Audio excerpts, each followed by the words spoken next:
ഇപ്പോഴത്തെ പുതിയ ട്രെൻഡ് എന്ന് പറയുന്നത് മറ്റേ PPF അല്ലേ? അതെ അതെ. എന്താണ് PPF എന്ന് പറഞ്ഞു കഴിഞ്ഞാൽ എന്താണ് അത് ചെയ്യുന്നത്?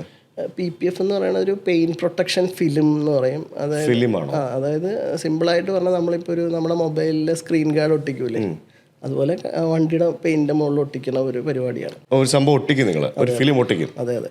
വണ്ടി ഫുൾ ഒട്ടിക്കോ? അതെ, ഫുൾ ഒട്ടിക്കും. അതെന്തിനാ അങ്ങനെ ചെയ്യുന്നേ? അതായത് വണ്ടിയിൽ സ്ക്രാച്ചസ് വരാതിരിക്കാനായിട്ട്. ശരി.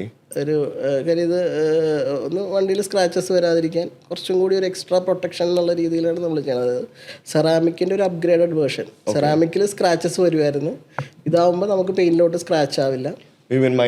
Minor scratches. അതെ, പിന്നെ മൈനർ സ്ക്രാച്ചസ് ഒക്കെ ഈ സ്വേൾ മാർക്സ് എന്നൊക്കെ പറയുന്ന സംഭവങ്ങളൊക്കെ ഫുള്ള് ഹീലായി പോവും, സെൽഫ് ഹീലാവും. ഇതിനൊരു എലാസ്റ്റോമെറിക് പ്രോപ്പർട്ടി ഉണ്ട് ഇതിന്. സെറാമിക് എന്ന് പറഞ്ഞൊരു ഹാർഡ് ഷെല്ലാണ്, പക്ഷെ ഇതൊരു എലാസ്റ്റോമെറിക് ആണ്. അത് മോളിക്കുലാർ ലെവലിൽ ഇത് റീഅറേഞ്ച് ആവും ഹീറ്റ് ആവുമ്പോൾ. കെമിസ്ട്രി ഒക്കെ പറയുന്നു. അപ്പോൾ അത് കഴിഞ്ഞിട്ടാണ് എഞ്ചിനീയറിംഗിന് പോയതുകൊണ്ട് ഗുണമുണ്ടല്ലേ. അപ്പോൾ അത് ഹീലാവും, റീഅറേഞ്ച് ആയിട്ട് ഹീലാവും, ആ സ്ക്രാച്ച് കാണാതെ ആവും. അപ്പോൾ അതൊക്കെ ഒരു ഭയങ്കര അഡ്വാൻറ്റേജ് ആണ്. PPFന്റെ പ്രോസസ്സും ഇതുപോലെ തന്നെയാണോ? PPFന്റെ ആ പോളിഷിംഗ് വരെയുള്ള IPA വരെയുള്ള പ്രോസസ്സ് സെയിം ആണ്. എന്നിട്ട് അതിനുശേഷം സെറാമിക് വേണമെങ്കിൽ സെറാമിക് ചെയ്യാം, അല്ലെങ്കിൽ PPF ചെയ്യാം. അങ്ങനെയാണ്. നിങ്ങൾ പണ്ട് PPFനെതിരായിരുന്നല്ലോ. നിങ്ങൾ PPF ചെയ്യാറില്ല, സിംഗിൾ PPF ചെയ്യരുത്, സെറാമിക്കേ ചെയ്യാമെന്ന് പറഞ്ഞുകൊണ്ട് നടന്ന ആളല്ലേ. ഇപ്പൊ നിങ്ങൾ PPF ബിസിനസ് തുടങ്ങി, അതെന്താ അതിന്റെ പിന്നിലെ സംഭവം?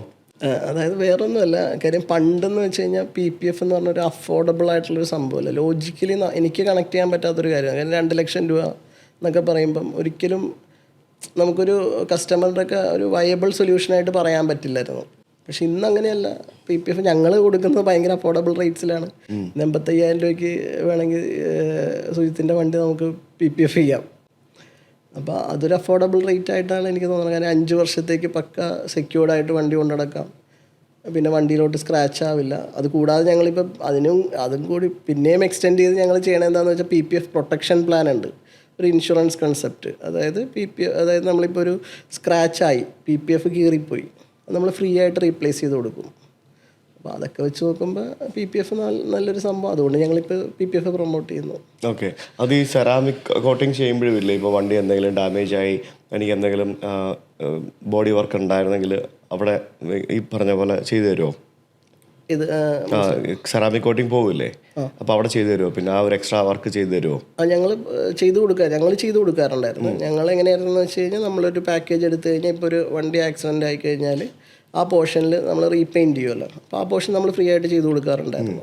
അപ്പോൾ ഇപ്പം എന്ത് കോസ്റ്റ് വരുന്നുണ്ട് അപ്രോക്സിമേറ്റ് ഈ സെറാമിക്കിനും PPFനും ഒക്കെ? സെറാമിക് ഇപ്പം ഞാൻ പറഞ്ഞില്ലേ 2 ഇയർ ആ ഒരു പാക്കേജ് മാത്രമേ ഉള്ളൂ ഞങ്ങൾക്ക്. അത് വരുമ്പോൾ ഒരു 21,000 ഒക്കെയാണ് വരുന്നത്. മറ്റേതെന്ന് പറയുമ്പോൾ ഒരു 65,000 to 85,000 വരിക, വണ്ടിയുടെ സൈസ് അനുസരിച്ച് PPF. ഓക്കെ. ശരിക്കും ഏത് കളർ വണ്ടികൾക്കാണ് ഏറ്റവും കൂടുതൽ ഇത് റെക്കമെൻഡബിൾ ആയിട്ടുള്ളത്?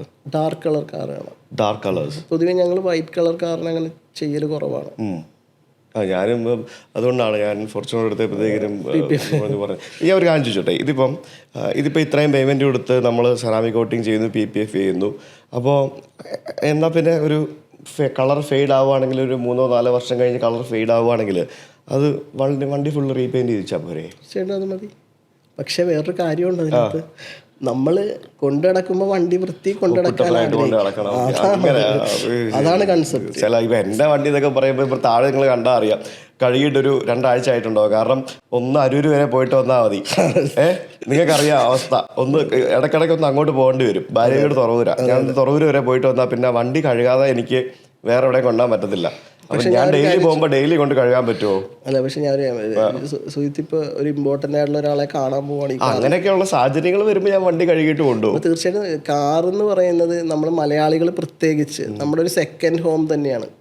നമ്മൾ വീട് എങ്ങനെ വൃത്തിയായി സൂക്ഷിക്കുന്നു, അതുപോലെ തന്നെ കാറുകളും വൃത്തിയായി സൂക്ഷിക്കാൻ ആഗ്രഹിക്കുന്ന ആൾക്കാരാണ്. അപ്പോൾ അതിന് നമ്മൾ ഹെൽപ്പ് ചെയ്യുന്നു എന്നുള്ളതേ ഉള്ളൂ.